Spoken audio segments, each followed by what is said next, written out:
નમસ્કાર, spark today ન્યૂઝમાં આપનું સ્વાગત છે। શ્રી સ્વામિનારાયણ મંદિર કડીમાં ભવ્યતા અને દિવ્યતા સભર શાકોત્સવનું પરમ ઉલ્લાસભેર ઉજવણી કરવામાં આવી। સ્વામિનારાયણ સંપ્રદાયમાં શાકોત્સવનું આગવું મહત્વ છે। જ્યાં જ્યાં સ્વામિનારાયણ મંદિર છે ત્યાં ત્યાં શિયાળાની સિઝનમાં ઘીમાં બનાવેલ રીંગણનું શાક, રોટલા, માખણ અને ગોળ સાથે અનોખો ઉત્સવ મનાવવામાં આવે છે। જેમ જુદા જુદા ઉત્સવ ઉજવાય છે એમ સ્વામિનારાયણ સંપ્રદાયમાં વિશેષ રૂપે શાકોત્સવનું પણ આગવું મહત્વ છે। 202 વર્ષ પહેલાં સૌરાષ્ટ્રના લોયા ગામે શ્રી સ્વામિનારાયણ ભગવાને જાણે 18 મણ ઘીના વઘાર કરીને 60 મણ રીંગણાનું શાક બનાવ્યું હતું અને એ સમયથી શરૂ થયેલો શાકોત્સવ પરંપરા આજે પણ ચાલે છે। ગુજરાત કે ભારતમાં જ નહીં, 7 સમંદર પાર શિયાળાની સિઝનમાં સ્વામિનારાયણ સંપ્રદાયમાં શાકોત્સવની સોડમ પ્રસરેલી છે।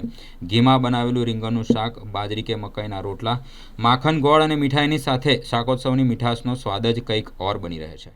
મણિનગર શ્રી સ્વામિનારાયણ ગાદી સંસ્થા શ્રી સ્વામિનારાયણ મંદિર કડીમાં સર્વાવતારી શ્રી સ્વામિનારાયણ ભગવાને 202 વર્ષ પહેલાં જે શાકોત્સવ કર્યો હતો તેની સ્મૃતિ સ્વરૂપે આજે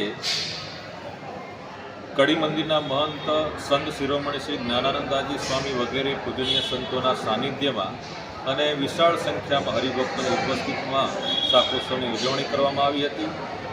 સર્વાવતારી શ્રી સ્વામિનારાયણ ભગવાનને રથમાં બિરાજમાન કરી અને પૂજનીય સંતોએ વાજતે ગાજતે મંદિરમાં ભગવાનને પધરાવ્યા હતા, બિરાજમાન કર્યા હતા અને નાના મોટા તમામ હરિભક્તોએ સાથે મળી અને વિવિધ પ્રકારના ભગવાનની સમક્ષ મજરા કર્યા હતા, કીર્તન ભક્તિ કરી હતી, એક પાત્રે અભિનય રજૂ કર્યો હતો।